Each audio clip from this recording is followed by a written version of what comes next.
Good morning, my name is Caroline and I represent the Canisius Marketing Solutions. I hope that you received our presentation materials and I'd like to take this time to look at the situation in a bit more depth with you. We all know what recently happened and my focus isn't going to be on rehashing the past but looking at what we can do together moving forward. I want to start by looking at the CAPFR brand identity prism, and this studies 6 aspects of brand personality. And it starts with physique, which is the brand's physical features. What is evoked in people's minds when the brand is mentioned. In this case, it would be the red and blue colors, they're very recognizable, and also the basketball image that is worked into the logo. Next would be the personality, which is the brand's character, and it should be the same across the board.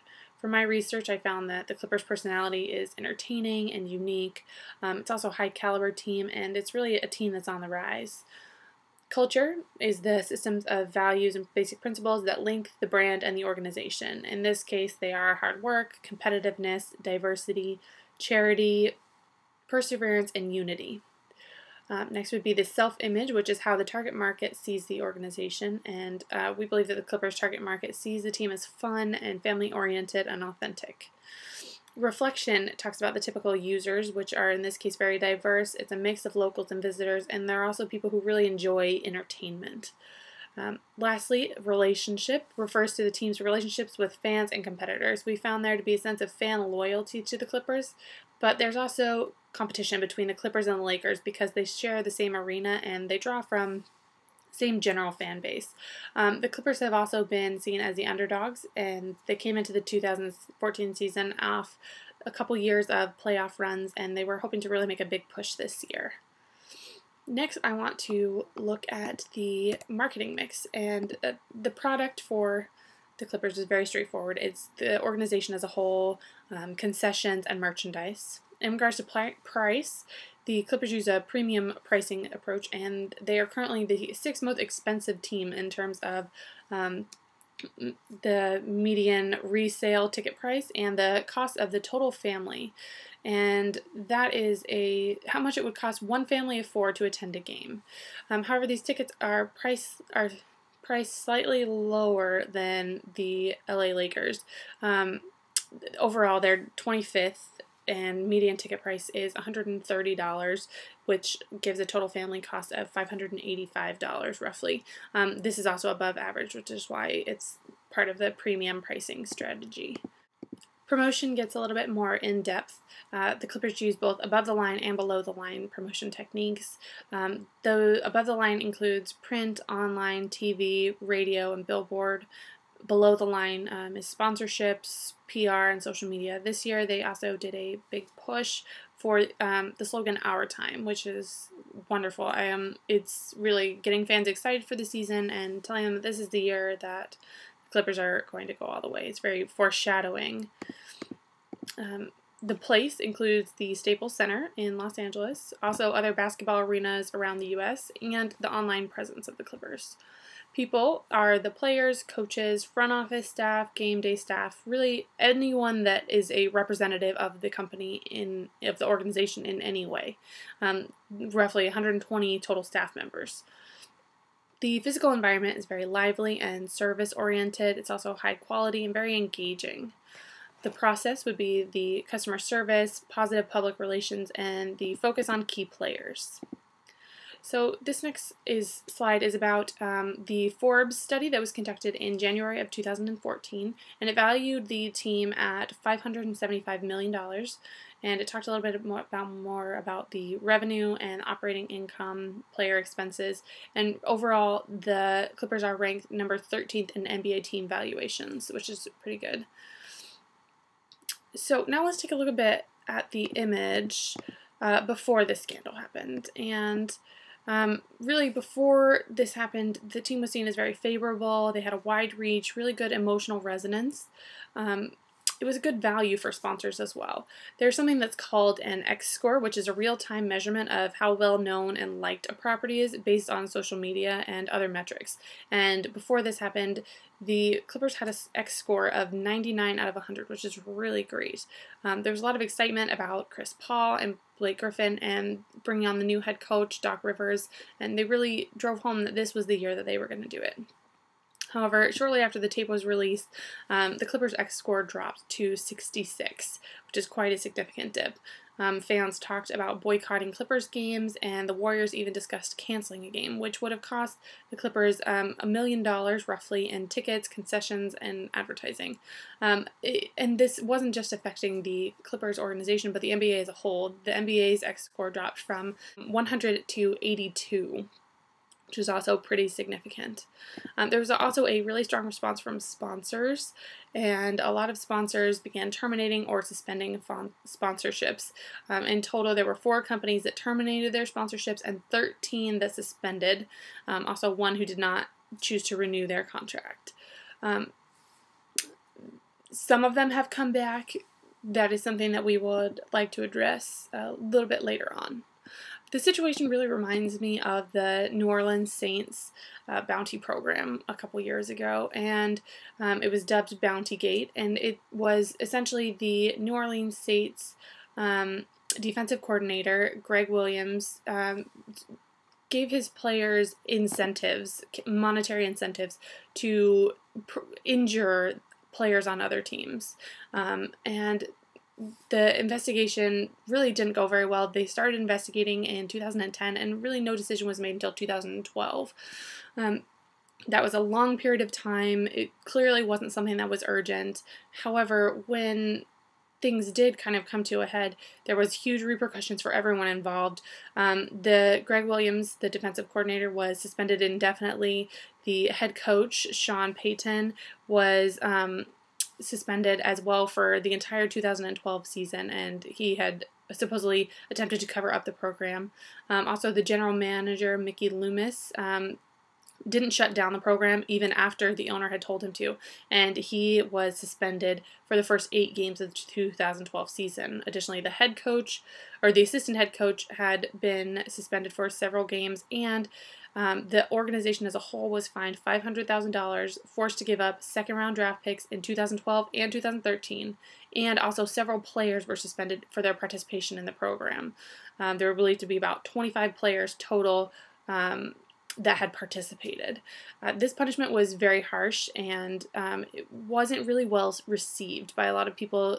Some people thought that the NFL commissioner, Roger Goodell, was overstepping his bounds, and actually the player suspensions were later overturned by the former commissioner. However, luckily for us, the NBA didn't have the same reaction to our current incident. Commissioner Silver reacted very quickly, and he made a decision that was praised by many. This is very important for us moving forward.